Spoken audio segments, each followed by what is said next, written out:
Nick Offerman and John Lithgow aren't hosting the Oscars, but they're still running away with the show. The 2025 Oscar nominees are becoming living history, as the 97th Academy Awards are currently underway.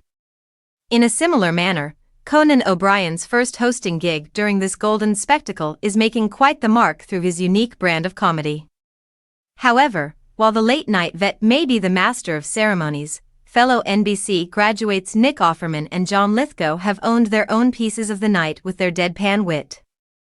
John Lithgow balanced classic comedic timing with Gen Z slang as highlighted earlier tonight in our Oscars 2025 live blog.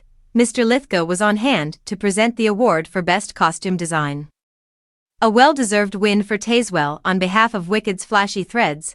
The gag that showed off the category came with star Bowen Yang showing up in his own duds from Shiz University. Taken aback, Yang's comedic ire was mostly focused on the Harry Potter series' newly cast Dumbledore, saying that their recent bestie status was off the table. However, as John Lithgow was also the star of the offbeat sitcom Third Rock from the Sun, his comedy chops are like a skeleton key for both subtle and over-the-top laughs. Playing towards the former field, Lithgow's reinforcement of the cringe in the moment was expertly delivered for all Hulu subscription holders and broadcast viewers to enjoy. And his talents were also aimed at costume designer Lissy Crystal, whose work on Conclave was, according to the actor himself, so roomy and forgiving. Going for seconds was never a problem.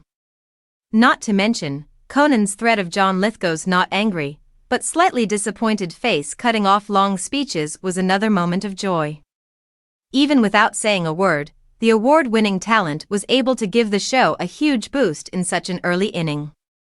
Speaking of words, it's time to give it up for tonight's narrator. Nick Offerman's narration shenanigans have kept the night moving. If Oscar host Conan O'Brien was to name an official co-conspirator for the evening's shenanigans, it wouldn't be the usual suspect Andy Richter. It would be, without question, the man I consider the physical voice of the United States, Nick Offerman. Not too long after John Lithgow's moment in the spotlight, The Last of Us heartbreaker/Emmy nominee engaged in a joke that poked fun at the very real subject of Oscar night pressure.